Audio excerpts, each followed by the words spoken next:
Fala pessoal, tudo beleza? Aqui quem está falando é Roger Osai.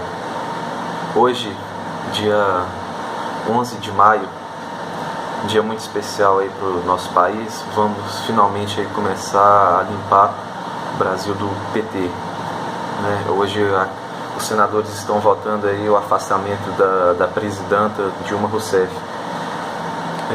Como vocês que me acompanham aqui sabem que eu fui lá em Brasília no dia da votação do impeachment na Câmara dos Deputados.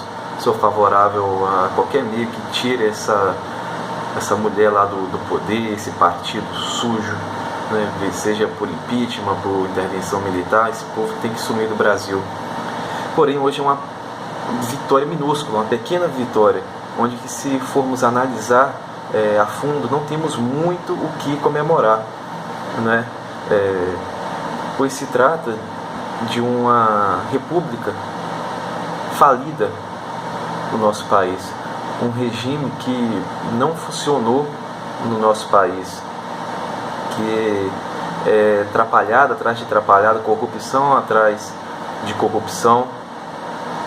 Temos aí vários presidentes, né, que foram depostos no nosso país, 6 no total.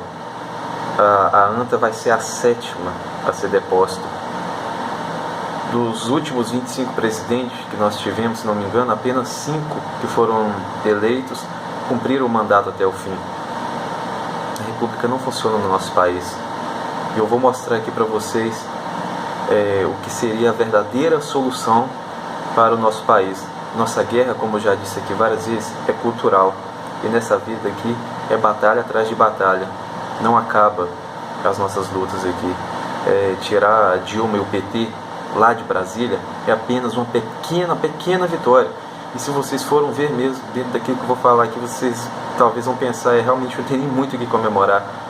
Mas nossa batalha é cultural. Vocês conhecem esse cara aqui? Olha aí. Tirar aqui, esse aqui é o suporte que eu uso aqui para a câmera. Vocês conhecem esse cara aí? Nosso imperador Dom Pedro II. É isso mesmo que vocês estão pensando. A solução para o nosso país é a restauração da monarquia. Eu fiz uma lista aqui. Eu vou ler para vocês um texto. Deixa eu só ajeitar aqui que eu estou abrindo um texto aqui. Eu quero ler para vocês o que a monarquia fez para o nosso país. Talvez vocês nem sabiam, vão ficar sabendo agora. Isso aqui foi um texto que eu tirei de uma página no Facebook chamada Brasil Anti-Esquerda. Olha só que interessante. Hoje é um dia triste, é o dia em que estendemos uma lona sobre nossas cabeças e viramos circo diante do mundo.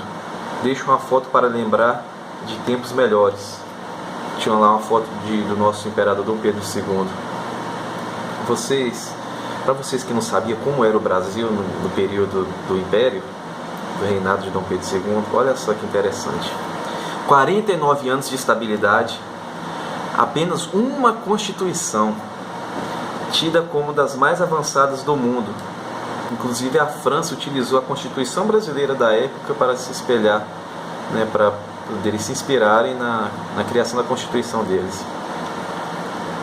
Extinguiu a escravidão, respeitado mundialmente, modernizou o país, jamais roubou, jamais pediu aumento, jamais deixou de punir um ladrão. Em 1880, o Brasil era a 4ª economia do mundo. Agora eu já estou lendo um texto de outra página, com outras fontes, que eu fiz aqui uma compilação para poder explicar, mostrar a vocês como era o Império no nosso país. Em 1880, o Brasil era a 4ª economia do mundo e o 9º maior império da história. Em 1860 a 1889, a média do crescimento econômico era de 8,81% ao ano. Eram 14 impostos, hoje são 92. Entre 1850 e 1889, a média da inflação era de 1,08% ao ano. Em 1880, a moeda brasileira tinha o mesmo valor do dólar e da libra esterlina. Isso, réis. ficava ali pau a pau com o dólar e com a libra. Em 1880 o Brasil tinha a segunda maior e melhor marinha do mundo, perdendo apenas para a Inglaterra. Em 1860 a 1889 o Brasil foi o primeiro país da América Latina e o segundo no mundo a ter ensino especial para deficientes auditivos e deficientes visuais. Em 1880 o Brasil foi o maior construtor de estradas de ferro do mundo, com mais de 26 mil quilômetros. Vocês vão parar para perguntar por que os últimos governos que nós vimos tendo aqui no nosso país não investem em malhas ferroviárias? Por quê? Estranho, né? Na Europa, os países são... Lá é pequeno, sim, mas vamos comparar pelo menos com os nossos estados aqui. Na Europa, lá todos, a maioria dos países são ligados por trens. Você viaja dentro dos países por trem, barato. Por que no nosso país não é assim? Mal temos metrôs nas grandes cidades.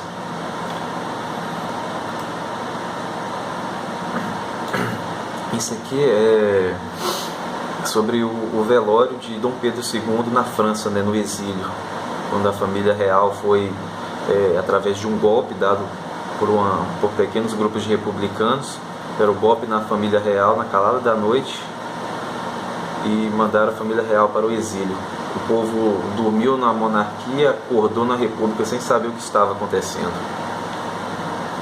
Representantes de outros governos, tanto do continente americano quanto europeu, se fizeram presentes, além de países longínquos como Turquia, China, Japão e Pérsia. Em seguida, o caixão foi levado em cortejo até a estação de trem, de onde partiria para Portugal.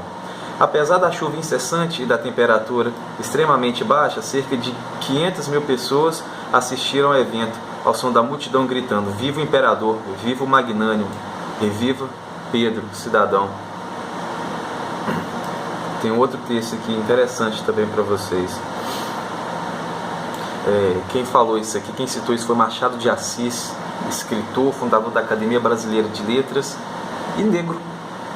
Sim, estou falando por ele ser negro porque tentam associar a família real com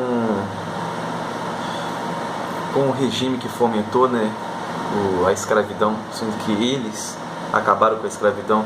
E a família real sempre foi favorável ao fim da escravidão. A burguesia da época que não permitia que isso acontecesse, mas a família real sempre foi favorável ao fim da escravidão, e inclusive os empregados da família real que eram negros tinham salários, eles não eram escravos, eles tinham sua carta de alforria. Vou ler o que Machado de Assis falou. Quanto às minhas opiniões políticas, tenho duas, uma impossível e outra realizada. A impossível é a República de Platão, a realizada é o sistema representativo, a monarquia.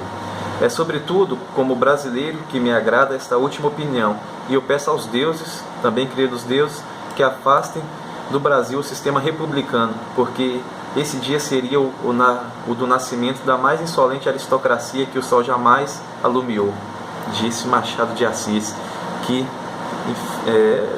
não fala infelizmente, porque isso era óbvio, ele estava certo. E vemos aqui na prática, com 100 anos de república, de retrocesso no nosso país, ano após ano, entra presidente, sai presidente, a gente sempre sente saudades do último presidente, porque o atual é sempre pior do que o anterior. A república não deu certo no nosso país, não vai dar certo no nosso país. Sobre os últimos dias de Pedro II, vou fazer essa outra citação aqui.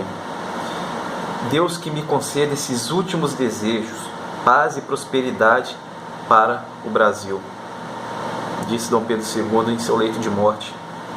Enquanto preparava o seu corpo, um pacote lacrado foi encontrado no quarto com uma mensagem escrita pelo próprio imperador: "É terra de meu país, desejo que seja posta no meu caixão.